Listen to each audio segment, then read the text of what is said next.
अंतिम दिन का चिन्ह कार्यक्रम में आपका हार्दिक स्वागत है। आज फिर से ब्रदर जगन हमारे साथ हैं। Straight away let's go and ask him a few questions on a very important topic in revelation. Brother Jagan, welcome to the programme. धन्यवाद। पिछले कई हफ्तों से हम रेवलेशंस को बहुत डीपली देख रहे हैं, खासकर आज के इस जमाने में अंतिम दिन का चिन्ह हमारे बहुत ही निकट है, ये हम देख रहे हैं। और वो भी आपने पिछले एपिसोड में रेवलेशन चैप्टर 16 में आपने बहुत विस्तार से एक्सप्लेन किया है। उससे कुछ चीज़ों को आज हम लेकर ऑडियंस को एक प्रिल्यूड की तरह देकर उसमें आने वाले कुछ मुख्य पॉइंट्स को हम आज दर्शकों को बताएंगे। इस रेवलेशन 16 में पिछले हफ्ते मैंने जो सवाल किया उसको उसके अलग तरीके से पूछ रहा हूँ। ये ऑडियंस जो है ये ग्लांस करके इसे पढ़ रहे हैं, लेकिन उसके पीछे जो इम्पोर्टेंस है उसे आप किस नज़रिए से देख रहे हैं? जब हम हर्मगदौन कहते हैं तो ये है मगिदो वैली। ये तो युद्ध की ही भूमि है। ये युद्ध भूमि है, युद्ध चलता रहा है। ये कब शुरू हुआ पूछे तो देखिए, इस्राएली लोग जब पहली बार कनान देश में आए, यहोशू उन्हें लेकर आया, तो यीशु जब लेकर आया तो सबसे पहला युद्ध तो यहाँ मगिदो वैली में हुआ। हिस्टोरिकल सिग्निफिकेंस वही आरंभ हो रहा है। वहाँ शुरू हुआ। उसके बाद में सुलेमान ने यहाँ युद्ध किया। उसके बाद यहोशापात राजा ने भी यहाँ युद्ध किया था। यानी ये जो है, ये जगह ही युद्ध के लिए बनाई गई है, युद्ध भूमि है। एंड हिस्टोरिकली इतना सब कुछ हो गया इतना है। कुछ हुआ है। देखिए, अगर पुराने नियम में हम देखें तो यानी जहाँ भी मगिदो नाम आया है वहाँ पर हमेशा युद्ध हुआ है, ये याद रखना है। यहोशू क्या करता है, वो जाकर 31 राजाओं से लड़ता है कनान लेने के लिए। अब वो जो राजा थे उनमें से एक मगिदो का राजा था, उसे भी वहाँ से भगाया गया। ये यहोशू की किताब में लिखा है। यानी हम देखते हैं कि इस तरह से वहाँ पर युद्ध हुआ। ये युद्ध भूमि है, ये उसीलिए बनाई गई है युद्ध भूमि। यानी उस जमाने में जो राजा थे उनकी एक आदत थी। राजा युद्ध पर जाने के समय के बारे में आपने पढ़ा होगा। दाऊद भी जब छत पर टहल रहा था, वो तो राजा के युद्ध का समय था। करेक्ट। वो युद्ध पर जाते थे ताकि सेना जो है युद्ध करना भूल न जाए, उनकी प्रैक्टिस छूट न जाए। बीच बीच में युद्ध चलता था और ऐसे युद्ध के लिए एक जगह बनाई थी, वो थी मगिदो। टैक्टिक्स कहा जाए तो बैटल ग्राउंड। बैटल ग्राउंड यानी युद्ध करने की जगह। दुनिया में ये हो रहा है और आत्मिक युद्ध भी हो रहा है। ये जो आत्मिक युद्ध है वो क्या होगा? क्राइस्ट और एंटी क्राइस्ट के बीच। अब ये क्राइस्ट और एंटी क्राइस्ट के बीच का जो आत्मिक युद्ध है वो क्या होगा? वो तो अंतिम युद्ध होगा। ये कब होगा अगर ये पूछे तो देखिए, क्लेश काल जब खत्म होगा, जब कलीसिया उठा ली जाएगी, फिर 7 साल क्लेश काल के होंगे। उसके बाद जो युद्ध होगा वो तो इसी मगिदो वैली में होने वाला है, फाइनल वॉर। यही इसराइल का पहला युद्ध हुआ, मसीह का अंतिम युद्ध भी यही होगा, इसे जान लीजिए। और इसलिए मगिदो आत्मिक रीति से और साथ ही भौगोलिक रूप में बहुत महत्वपूर्ण जगह है। उतना इंपॉर्टेंस है वहाँ इसे पे। इतना इम्पोर्टेंस दिया गया है। तो देखिए, हर्मगिदोन के युद्ध के कॉन्सेप्ट में एक कारण है। तो इसे बस ऐसे देखने की सब्जेक्ट नहीं है ये। देखिए, यहाँ हम केवल ऐतिहासिक घटना पढ़ रहे हैं, इस तरह की बात नहीं है। यह है चूजन प्लेस। ये कहते हैं ना, चुनी हुई जगह। पिछली बार हमने कहा था ये आत्मिक चीज परमेश्वर ने कही है, तेरे और स्त्री के और तेरे वंश और स्त्री के वंश के बीच में बैर उत्पन्न करूंगा। और इसके लिए एक उदाहरण है, यानी ऐसे युद्ध के बारे में हिंट के रूप में भविष्यवाणी देते हैं। वो कहते हैं युद्ध की जगह भी तैयार है। जब उन्होंने कहा कि युद्ध होगा तो युद्ध की भूमि भी उस दिन से तैयार है, वही मगिदो है। मैं हमेशा कहता हूँ, दुनिया के बारे में ये भविष्यवाणी दी गई है 3:15 में, उत्पत्ति में। ये कहने के बाद ज़रा देखिए, यानी दुनिया में जितनी भी विपत्तियाँ आई हैं, चाहे वो नूह का जल प्रलय हो, नूह के समय का जल प्रलय, उसके बाद में दुनिया में जितने भी भूकंप और ज्वालामुखी आए, उन सब से ये भूमि बची हुई है, ये बचाई गई है। इसलिए कहता हूँ, परमेश्वर अगर किसी जगह को या मनुष्य को या देश को चुन लेते हैं तो कोई भी नुकसान और हानि उसमें नहीं आएगी।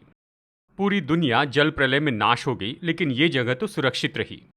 और उसके बाद भी दुनिया में बहुत से भूकंप आए और कितनी विपदाएं आई, लेकिन ये नाश नहीं हुआ क्योंकि परमेश्वर ने इसे चुन लिया था। यही फॉर्मूला हमारे लिए है। दुनिया में चाहे कुछ भी क्यों ना हो, अगर परमेश्वर ने हमें चुना है तो कुछ भी नहीं होगा। आखिरी समय तक हमारी रक्षा होगी। तो स्पिरिचुअल मीनिंग भी उसी में ये है। इसका आत्मिक अर्थ है। तो रेवलेशन को पढ़ने का डायमेंशन भी हम उतना डीप से हम। देखिए, हमें यहाँ पर विश्वासियों को ये सिखाना है कि इसे एक ही दृष्टिकोण से मत देखिए, लेकिन आत्मिक दृष्टिकोण से भी देखिए। प्रकाशित वाक्य यही है, उसमें से जो हम पाएंगे वही प्रकाशन है। तो ये हर्मगिदोन का युद्ध इतना महत्वपूर्ण है, हम यही देखते हैं। आज इस आर्मगेदोन वार के बारे में हमने जब पिछले एपिसोड में बात की, इसके अंदर एलियंस भी आ रहे हैं, ऐसे विषय पर हमने टच की। ये एलियंस जो है ये बहुत बड़ा एक मिस्टिक अंडरस्टैंडिंग जैसा लग रहा है। क्योंकि इसके बारे में हमारे जो समझ है वो एक साइंस फिक्शन पिक्चर में जैसा आती है वैसा है। लेकिन बाइबल में भी उसका मेंशन हुआ है और उसे डिटेल से उसका एक्सप्लेन किया गया है। तो इस एलियंस का जो विषय है इसे हमें बिब्लिकली कैसे समझना है? देखिए, एलियंस के बारे में बाइबल के अनुसार मैं बताऊंगा, लेकिन उसके पहले एलियंस के बारे में मैं आपको एक व्याख्या यहाँ पर बताता हूँ। एलियंस यानी दूसरे ग्रह के रहवासी, ये जी कहते हाँ। हैं।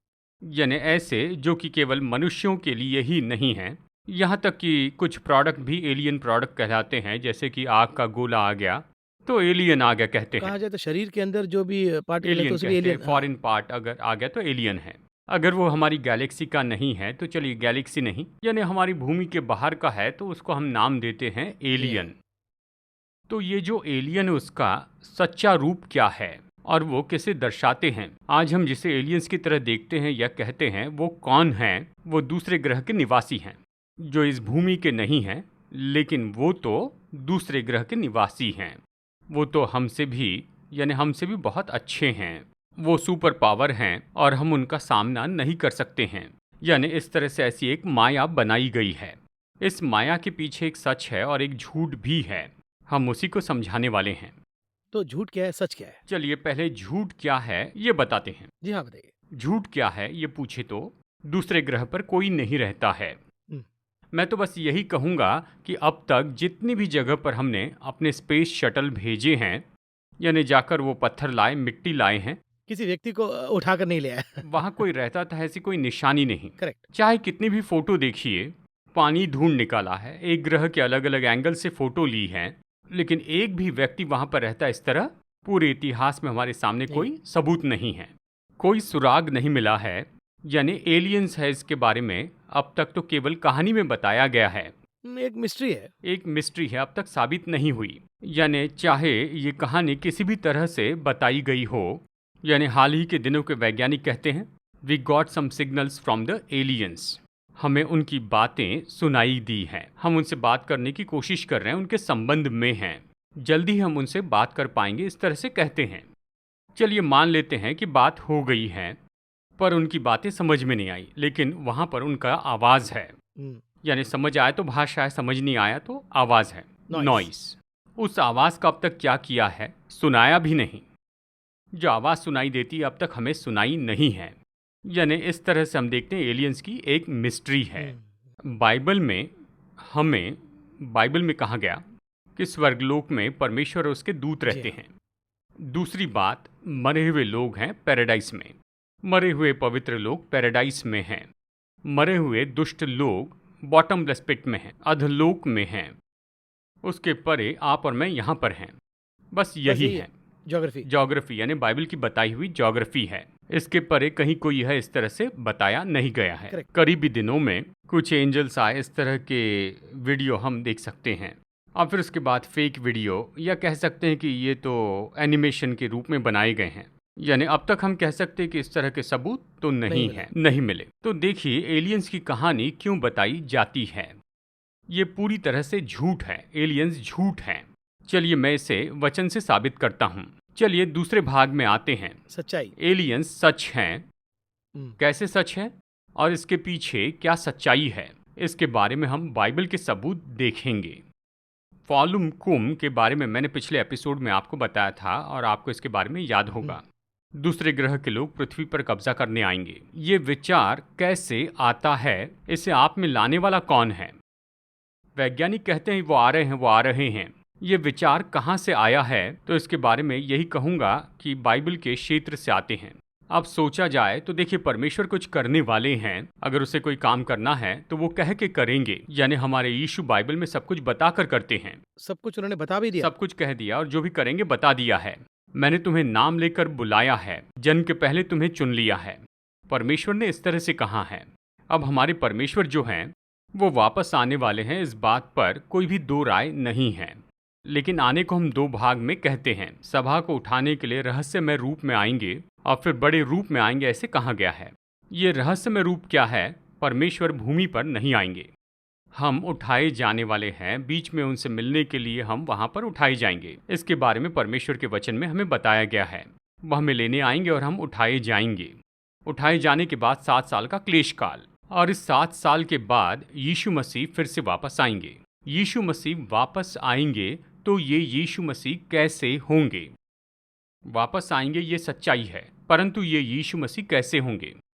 यानी बहुत से लोगों के लिए यीशु मसीह, यानी हमारे मन में उसके बारे में एक छवि है, वो जी पहले हाँ, ही रजिस्टर्ड है, पिक्चरें देख रहे हैं ना। तस्वीरों में देखते हैं। लेकिन ये जो तस्वीरें हैं, ये तो सच में प्रभु यीशु मसीह की तस्वीरें नहीं हैं। रॉबर्ट पॉवल, इन्होंने जो यीशु की तस्वीरें बनाई हैं उसका उपयोग करते हैं। क्या यीशु सच में ऐसे ही होंगे, ये पूछे तो हमें पता नहीं है। ऐसे मैं नहीं कहता, वचन कहता है। पहला यूहन्ना अध्याय 3 वचन 2 और 3 अगर आप पढ़े, 1 जॉन 3 चैप्टर वर्सेस 2 और 3, ये क्या कहता है देखिए। हे प्रियो, अब हम परमेश्वर की संतान हैं, पर भविष्य में क्या होगा इसके बारे में हमें अब तक बताया नहीं गया है। हम तो उसकी संतान हैं, पर इतना जानते हैं कि जब वो प्रकट होगा तो हम उसके समान होंगे। यानी यीशु को अपनाने के बाद, जब तक हम भूमि पर हैं, यानी हम मनुष्य है, उसे अपनाने के बाद हमारी मृत्यु के बाद कहाँ होंगे? जहाँ पर वो हैं। करेक्ट। लेकिन पुराने नियम में कैसा था ये हम जानते हैं। पुराने नियम में वो अब्राहम के जैसे थे। लाजर के मरने के बाद उसे अब्राहम की गोद में पहुंचाया गया। अब्राहम और लाजर ऐश्वर्य से भरे थे। पुराने नियम में इस तरह से क्यों था इसे पूछे तो आदम परमेश्वर के स्वरूप को खो बैठा और वो तो मनुष्य का स्वरूप पाता है। अब मनुष्य के स्वरूप को यीशु मसीह को क्या करना पड़ा? छुड़ाना पड़ा। उसे छुड़ाने के लिए यीशु मसीह को मरकर जी उठना जरूरी था। मनुष्य के रूप में यीशु का मरकर जी उठना था। जी उठने पर परमेश्वर का स्वरूप पाना था। मैं जो कह रहा हूं उसे समझाऊंगा ताकि लोग समझ सके। मनुष्य को बनाते समय परमेश्वर ने अपने स्वरूप और समानता में बनाया, और फिर उसके बाद मनुष्य वो फल खाता है और प्रभु का स्वरूप चला जाता है। उसके बाद वो साधारण मनुष्य बन जाता है। उदाहरण के लिए हव्वा देखिए, उसे बनाने के बाद उसका नाम रखा गया स्त्री। जी हाँ, फल खाने के बाद उसका नाम रखा गया हव्वा। क्योंकि क्योंकि गॉड्स प्लान ये था कि God and man has to interact, इसीलिए उन्होंने क्रिएट किया। जी हाँ, वो प्लान वहाँ असफल उसका हुआ। स्वरूप दिखता है, यानी ये उसका स्वरूप दिखाने के लिए था। उसके पहले जो उसका नाम था वो साइंटिफिकली, यानी मेरी हड्डी की हड्डी और मांस का मांस है, ये बाहरी रखा गया नाम है। आजकल क्या देखकर नाम रखते हैं? जी हाँ, बाहरी रूप में देखकर नाम रखते हैं। भीतर में क्या बनने वाले हैं वो नहीं जानते हैं, उस तरह उनका नाम नहीं रखते हैं। देखिए, ये तो एक गहरी सच्चाई है। तो यहाँ पर क्या हुआ? परमेश्वर का स्वरूप चला गया और मनुष्य का स्वरूप यहाँ पर आ गया। ये खोया हुआ स्वरूप मनुष्य को वापस देने के लिए परमेश्वर आए हैं, बाइबल कहती है। वो स्वरूप लौटाने के लिए देखिए, पुराने नियम में जितने भी पवित्र लोग थे वो एक जैसे ही दिखते थे आत्मा में। लेकिन नए नियम में देखिए, यीशु मर गए और उन्होंने परमेश्वर का स्वरूप वापस पाया। तो अब हम कैसे होंगे ये हमें पता नहीं है, परंतु निश्चय ही मरने के बाद हम सब लोग एक जैसे ही होंगे।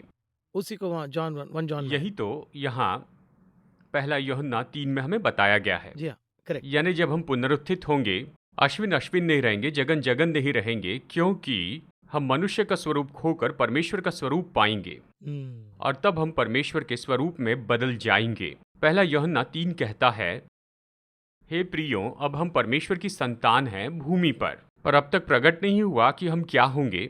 इतना जानते हैं कि जब वो प्रकट होगा तो हम उसके समान होंगे, क्योंकि उसको वैसे ही देखेंगे जैसा वो है। यानी वो जैसे आएंगे हम उसी के स्वरूप में बदल जाएंगे।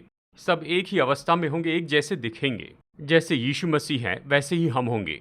यानी यीशु मसीह का जैसे स्वरूप है उसी में हम बदल जाएंगे। जब हम एक स्वरूप में हो जाएंगे तो एलियंस के बीच का संबंध इस तरह से बताया जाता है। तो इतने सारे विषय हैं उस एक कॉन्टेक्स्ट में। जी। ओके, आगे बात करेंगे, इसे हम ज़रूर दर्शकों को एक्सप्लेन करेंगे। एक छोटा-सा ब्रेक लेंगे, ब्रेक के बाद मिलेंगे।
Welcome back to the programme.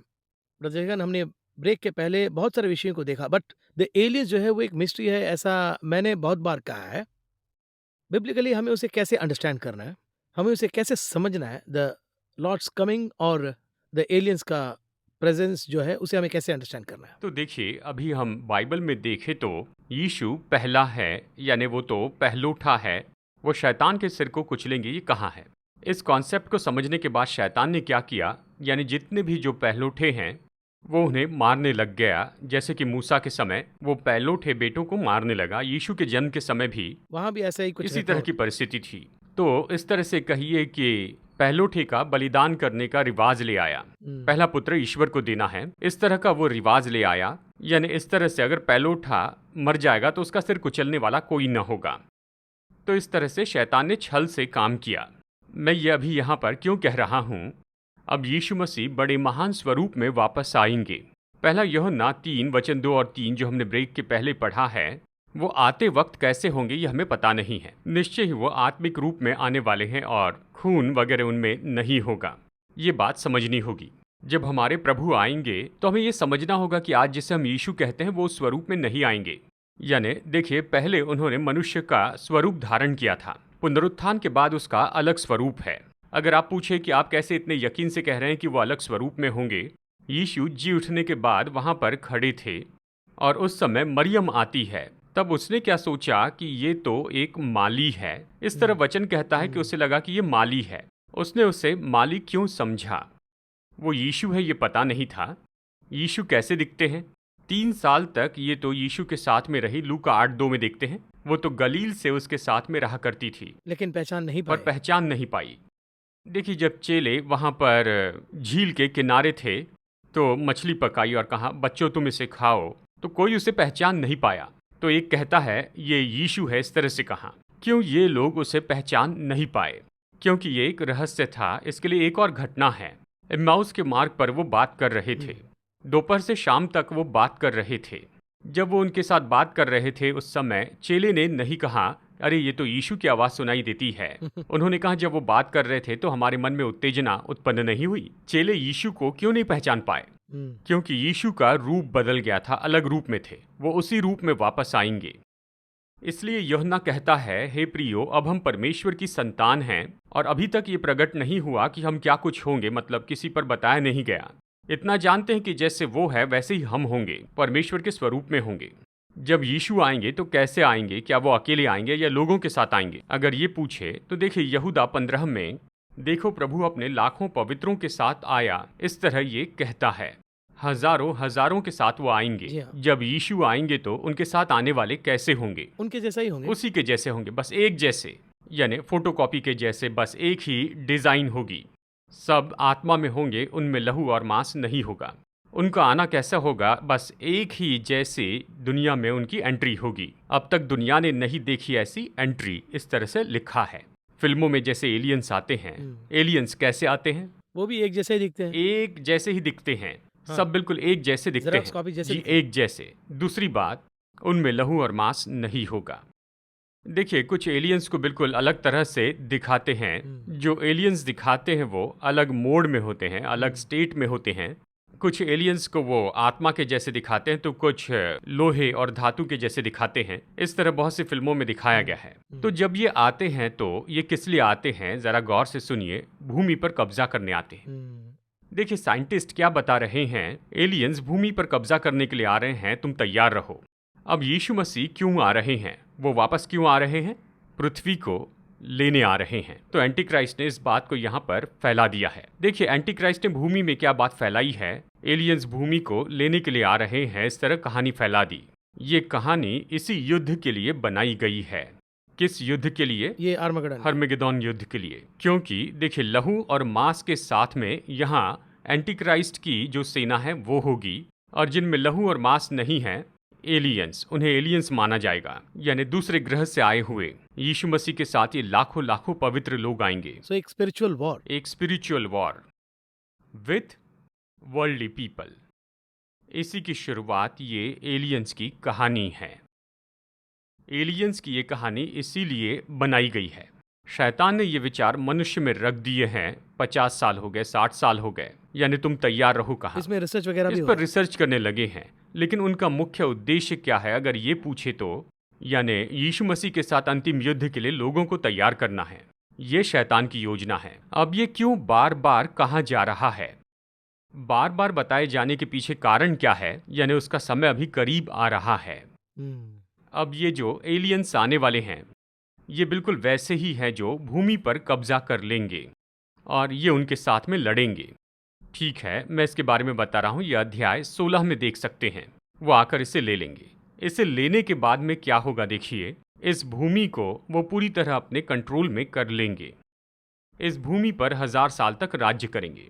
तब इस पृथ्वी पर जो भी लोग होंगे, यानी कुछ लोग होंगे, कहिए 1,44,000 लोग यहाँ पर होंगे। प्रकाशित वाक्य अध्याय 7 वचन 1 से 4 में बताया है।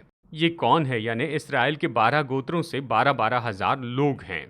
ये लोग भूमि पर यहाँ पर होंगे, बाकी सब मिटाए जाएंगे। तो यीशु आकर इन पर राज्य करेंगे, उसके साथ आने वाले राज करेंगे। तो देखिए ये कौन सी दशा में होंगे, स्पिरिट में। भूमि पर रहने वाले कैसे होंगे, शरीर में। तो इस तरह जो भूमि के लोग हैं वो फलेंगे। इस तरह जैसे वो फलते जाएंगे और 1000 साल बीत जाएंगे तो शैतान फिर से आएगा। प्रकाशित वाक्य अध्याय 20 ये बताता है। जब शैतान को खोला जाएगा, उसके बारे में क्या कहते हैं, फिर से वो काल आएगा। कौन सा काल, कि दूसरे ग्रह के लोग होंगे, वो पृथ्वी पर कब्जा करेंगे। यानी ये सब कितने साल बाद होगा, 1000 साल 1000 बाद। years। 1000 साल में कितनी पीढ़ी पार हो जाएगी, हाँ, कितने साल बहुत है। पीढ़ी। हाँ, एक हाँ। पीढ़ी 40 साल की हो या कहिए 70 साल की पीढ़ी हो तो 13 से भी ज्यादा पीढ़ी हो जाएगी। यानी अगर हम इसे देखें, हनोक के समय से नूह के समय तक 900 साल का अंतर है। इन 900 साल में देखिए कितनी पीढ़ी हो गई। हम 1000 साल के बारे में कह रहे हैं, यानी ऑलमोस्ट। वो इस भूमि पर फलेंगे फूलेंगे और कहेंगे ये तो एलियंस हैं। एक समय इन्होंने भूमि पर राज्य किया, देखिए इनकी दशा अलग है, हमारी दशा अलग है। हमने जब इस भूमि पर शुरुआत की तो हम 1,44,000 थे, अब हम करोड़ों हो गए हैं, लेकिन ये फले फूले नहीं। देखिए वो कौन सी दशा में हैं, आत्मा में हैं। इनके कोई बच्चे नहीं हैं, इनके पास कुछ भी नहीं, यानी ये तो भूमि के है ही नहीं। इस तरह ये कहानी फिर से सुनाई जाएगी।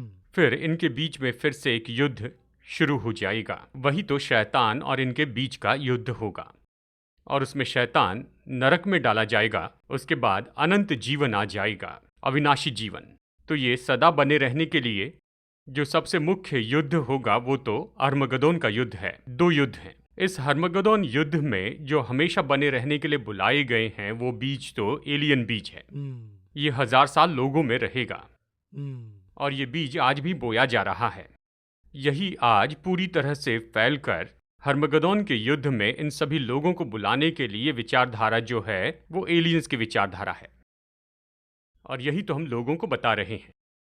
तो दर्शकों को आज समझाने के लिए हमने इतनी सारी बातों को बताया। ये सब चीज़ें जो हैं, जो हमें कॉन्ट्रैक्ट ना करें, इसके लिए हमें जो जैसे कैसे फ़ोकस करके कैसे हम ये ओरिजिनल और क्या ये डुप्लीकेट है, ये कहकर ये दर्शकों को हम कैसे विस्तार से बता सकेंगे और कैसे गाइड कर पाएँगे? देखिए, मैं हमेशा दर्शकों को और विश्वासियों को ये बात बताता हूँ कि बाइबल में जो सत्य और रहस्य बताए गए हैं वो तो बाहर नहीं हैं।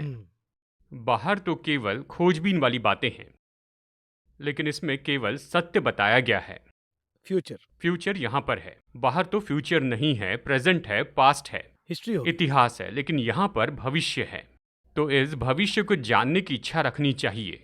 तो पहले इंटरेस्ट होना चाहिए। जी हाँ, दिलचस्पी होनी चाहिए और फिर साथ ही भविष्य के भेद परमेश्वर ने यहाँ बताए हुए हैं। तो सवाल को इस तरह पूछा जाए तो कि हम यहाँ जी रहे हैं, वो एक पीरियड है, तो अनंत काल में जीने के लिए हमारे अंदर एक इंटरेस्ट होना चाहिए कि कैसे हम जिएंगे। जी हाँ, तो वो जो है वही मेन इंटरेस्ट है, लेकिन हम यहाँ यहीं के बारे में हम सोच रहे हैं। जी हाँ, यहाँ पर कम बताया गया है, वो ज़्यादा बताते हैं। तो यहाँ का जो थिंकिंग है वो कम होना है। जी देखिए क्या होता है, यानी अगर आप इंजीनियरिंग पढ़ने के लिए जा रहे हैं, उसका निर्णय लेने वाली परीक्षा बस 3 घंटे की है। करेक्ट। 12वीं में। जी हाँ। अगले 4 साल तक आप क्या पढ़ाई करेंगे इसका निर्णय लेने के लिए 3 घंटे की परीक्षा। Yes. उसी तरह अनंत जीवन के लिए निर्णय लेने के लिए आपके 70 साल हैं। करेक्ट। ये टाइम पीरियड है। उसके ये अंदर जो understand। समय है यही तो आप अनंत काल कहाँ बिताएंगे इसका निर्णय लेने वाला है। देखिए जो परीक्षा हम लिखते हैं बस 3 घंटे में, यानी 100% आप उसी पर ध्यान केंद्रित करते हैं, उन 3 घंटों में किसी बात के बारे में नहीं सोचेंगे। आपके कहने के मुताबिक अगर ये थॉट आ जाए तो बहुत से विषय सॉल्व हो जाएगा। जी, यीशु मसीह हमें यही तो सिखा कर गए हैं कि तुम इस दुनिया के नहीं हो, तुम इस संसार के नहीं हो। कहाँ है? जहाँ तुम्हारा धन है वहीं पर तुम्हारा मन होना चाहिए। देखिए क्या सोचते हैं, कुलुसियो कहता है पिता की दाहिनी ओर जहाँ मसीह विद्यमान है, इस तरह कहता है। देखिए हमारी सोच क्या होती है, ये भूमि यानी ये छोटी भूमि, हम्म, इस भूमि पर हमारा जो जीवन है वो तो बस एक फ्रैक्शन फ्रैक्शन है। ही है। तो पूरे 70 साल क्या इसी जीवन के बारे में सोचेंगे या अनंत जीवन के बारे में सोचेंगे? जब से मैंने बाइबल पढ़ना शुरू किया तो मुझे एक ही बात याद रहती है, यानी यहाँ इस भूमि पर मेरा कुछ नहीं है और परमेश्वर ने जो कहा है वही मैं करके यहाँ से चला जाऊंगा। परमेश्वर ने क्या कहा है, उदाहरण के लिए मैं कहूँगा परमेश्वर ने क्या कहा, यानी चलिए एक उदाहरण देता हूँ कि कहिए किसी का एक बच्चा है और वो जो बच्चा है वो स्थान तक पहुँचना चाहिए, इस तरह मैं समझाकर चला जाऊँगा, यानी उसे समझाकर जाना ये आपकी जिम्मेदारी है। जी हाँ, मैं जा रहा हूँ लेकिन उन्हें नहीं सिखाएंगे तो अगली पीढ़ी का नुकसान होगा। करेक्ट। परमेश्वर का काम ऐसा ही है, मुझे तैयार होना है, दूसरों को तैयार करना है, बस यही 2 लाइन है। यानी हम सब के लिए बस यही है, मुझे उसकी आशा पूरी करनी है और जो आने वाली पीढ़ी है उसे भी उसकी आशा पूरी करना सिखा के जाना है। ये 2 ही मेन है। ये दोनों मुख्य हैं। जब इसी इच्छा के साथ हम इसे पढ़ते और पढ़ते चले जाते हैं, यही पूरी तरह इसका भविष्य है। इसलिए मैं बार बार कहता हूँ, पुराने नियम के पवित्र लोगों ने उन्होंने भविष्य की बातें बताई, फिर परमेश्वर ने कहा भविष्य की बातें मुझसे पूछो, मैं तुम्हें बताऊंगा। हमें पूछना है, पूछे तो। देखिए मैं कहता हूं इस भूमि पर क्या होने वाला है ये दूसरी बात है, वो भी हमें जानना है, वो जरूरी है। मैं यहां से जाने के बाद कहां पर पहुंचूंगा, वहां पर सब कैसा होगा, इसे जानने की इच्छा में ही हमें अपना बाकी जो जीवन है उसे बिताना है।